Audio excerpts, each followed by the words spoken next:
Assalamualaikum warahmatullahi wabarakatuh. Bismillahirrahmanirrahim. Me Bilal. Today I'm going to start with chapter number 4 of class 11 business mathematics, that is functions and graph.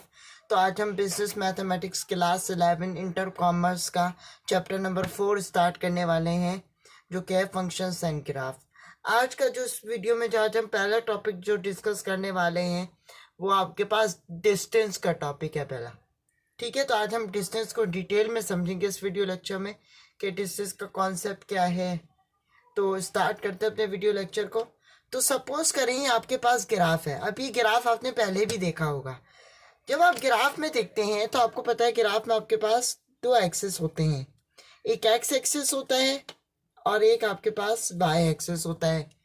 जब आप देखते हैं तो यहाँ पे आपके पास एक्स जो है वो पॉजिटिव होता है और यहाँ पे जब आप देखते हैं तो एक्स जो आपके पास नेगेटिव होता है। जब आप यहाँ पे वाई देखते हैं तो यहाँ पे आपके पास वाई पॉजिटिव होता है। जब आप यहाँ पे देखते हैं तो यहाँ पे आपके पास वाई जो है वो नेगेटिव होता है। ठीक है, ये बात मुझे उम्मीद है आपको समझ में आई होगी। मतलब यहाँ पे पॉजिटिव की वैल्यू होती है, यहाँ पे नेगेटिव की वैल्यू होती है, यहाँ पे पॉजिटिव की वैल्यू होती है, यहाँ पे नेगेटिव की वैल्यू होती है। अब हम एक पॉइंट सपोज कर लेते हैं और इस पॉइंट को मैं नाम दे देता हूँ 5 1 का। ठीक है, हमने ये एक पॉइंट सपोज किया और उस पॉइंट को मैंने नाम दे दिया 5,1 का। अब आपको यहाँ पे एक चीज याद रखनी है कि जब हम कोई भी ऑर्डर पेयर लिखते हैं तो ऑर्डर पेयर में हमेशा जो पहली वैल्यू होती है वो होती है एक्स एक्सिस को रिप्रेजेंट करती है और जो दूसरी वैल्यू होती है वो वाई एक्सिस को रिप्रेजेंट करती है।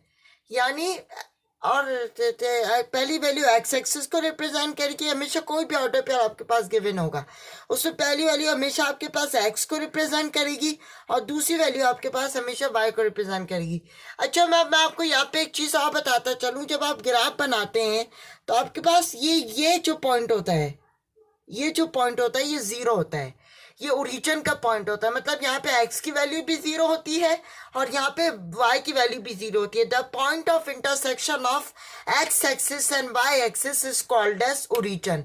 मतलब वो पॉइंट जहाँ पे x एक्सिस और y एक्सिस आपस में दूसरे को इंटरसेक्ट करते हैं तो उस पॉइंट को बेसिकली ओरिजिन कहा जाता है। ठीक है, तो अब मुझे उम्मीद है आपको ये चीज़ें समझ में आई होंगी। एक बात हमेशा याद रखिएगा, जो आपके पास जो पहली वैल्यू होती है वो एक्स को रिप्रेजेंट करती है। अब एक्स एक्सिस को यूनानी जबान में एक्स कोऑर्डिनेट भी कहा जाता है और एब्सिसा भी कहा जाता है। जबकि आपके पास जो वाई एक्सिस होता है, आपके पास जो वाई एक्सिस होता है उसको वाई कोऑर्डिनेट भी कहा जाता है और उसको ऑर्डिनेट भी कहा जाता है। ये मुझे उम्मीद है आपको ये बात समझ में आई होगी। अब हम एक पॉइंट और सपोज करते हैं और उस पॉइंट को मैं सपोज कर लेता हूँ कि वो पॉइंट है आपके पास 8,5। चलो पहले हम इसको पॉइंट करते हैं, मैं आपको दूसरा पॉइंट लगाना सिखाता हूँ। सपोज करें आपके पास ये 5 है, ठीक है, और ये आपके पास 1 है। तो ये पॉइंट आपके पास यहाँ पे लगाया जाएगा और इस पॉइंट को मैं नाम दे देता हूँ 5,1 का। ठीक है, अब एक पॉइंट हमने और सपोज किया। इस पॉइंट में भी यही खेल है। ये जो ऑर्डर पेयर है इसमें आपके पास ये जो 8 है ये x को रिप्रेजेंट करेगा और ये जो 5 है ये y को रिप्रेजेंट करेगा। अब इसको भी देख लेते हैं। सपोज करें आपके पास 8 है x एक्सिस का और ये आपके पास 5 है y एक्सिस का। तो ये पॉइंट यहाँ पे लगाया जाएगा और इस पॉइंट को मैं नाम दे देता हूँ 8,5 का। ठीक, ये मुझे उम्मीद है आपको ये बात समझ में आई होगी। अब मैं आपको एक बात और बताता चलूं। जब नॉर्मली हम ग्राफ बनाते हैं तो ग्राफ में हमारे पास 4 क्वाड्रेंट्स होते हैं। मैं आपको बना के समझाता हूँ, ये बात मैं बताता हूँ। मैं क्या कहना चाह रहा हूँ, अपनी बात को मुकम्मल करता हूँ। ये ग्राफ है आपके पास, अभी जैसे मैंने आपको बताया ये ग्राफ आपने पहले भी देखा होगा। जब हम ग्राफ की प्लॉटिंग कर रहे होते हैं तो ग्राफ में हमारे पास 4 क्वाड्रेंट्स होते हैं। कैसे? ये आपके पास फर्स्ट क्वाड्रेंट होता है, ये आपके पास सेकंड क्वाड्रेंट होता है, ये आपके पास थर्ड क्वाड्रेंट होता है और ये आपके पास फोर्थ क्वाड्रेंट होता है। ठीक है, ये मुझे उम्मीद है आपको ये बात समझ में आई होगी।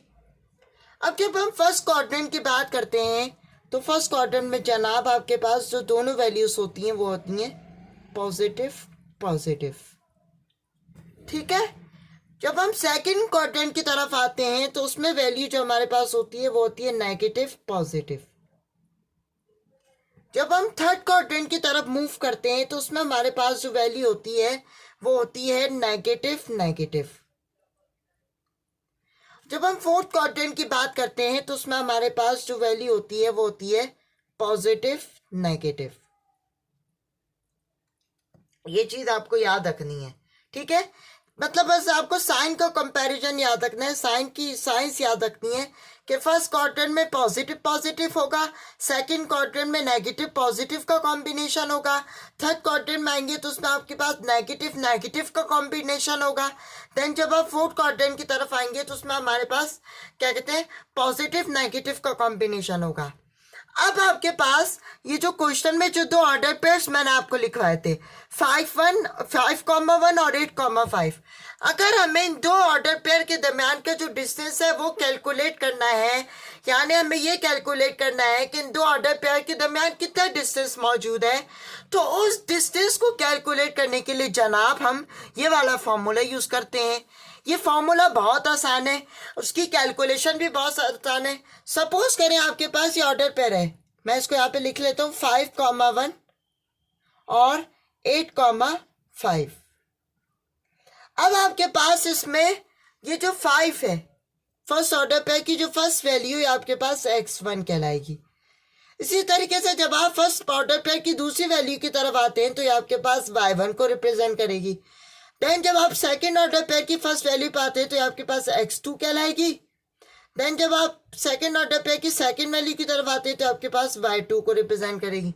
अब मैं आपको इसको लिखने का तरीका भी बता देता हूँ। आप इस तरह x1 लिखें, फिर y1 लिखें, x2 y2। आपको बस ये बात चीज याद रखनी है। x1 आपके पास है 5, y1 आपके पास 1, x2 आपके पास 8 और y2 आपके पास 5।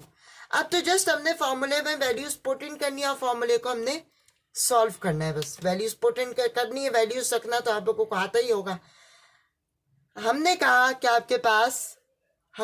आपके पास जनाब d इक्वल है, फॉर्मूला लिखें पहले, सबसे पहले डिस्टेंस फॉर्मूला। आपको नहीं आता तो पहले आप इस फॉर्मूले को याद करें, फिर उसके बाद आप कैलकुलेशन को करें तो आपके लिए ज़्यादा आसान होगा। सबसे पहला फॉर्मूला लिख लें x1 माइनस x2, इस पे आ गया whole square, plus y1 minus y2, इस पे आ गया होल स्क्वायर, और ये स्क्वायर रूट आपके पास एज इट इज चलता है। आप तो जस्ट आपने वैल्यूज पुट इन करनी है। आपने कहा आपके पास स्क्वायर रूट आपके पास एज इट इज चलता रहेगा।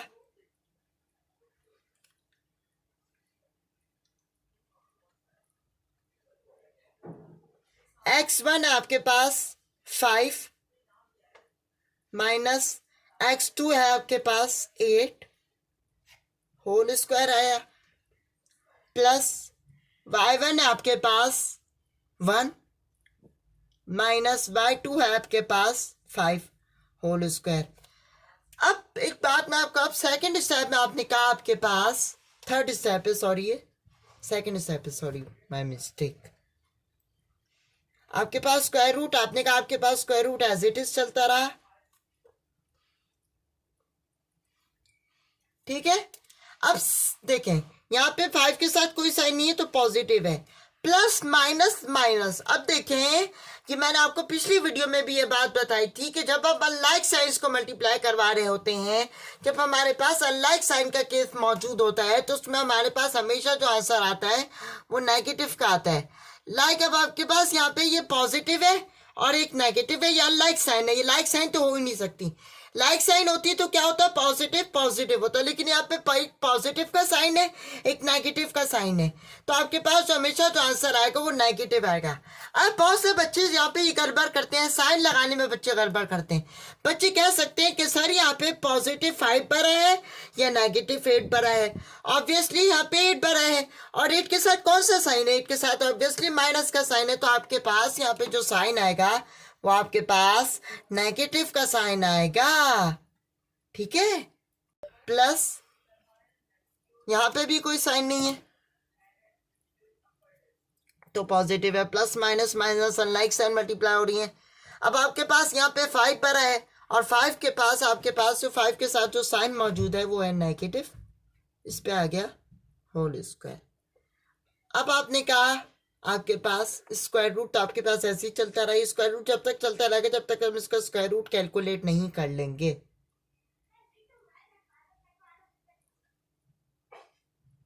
-3 का स्क्वायर का मतलब है -3 को 2 टाइम्स मल्टीप्लाई कीजिए, -3 मल्टीप्लाई बाय -3, 3 3 से 9, माइनस माइनस प्लस।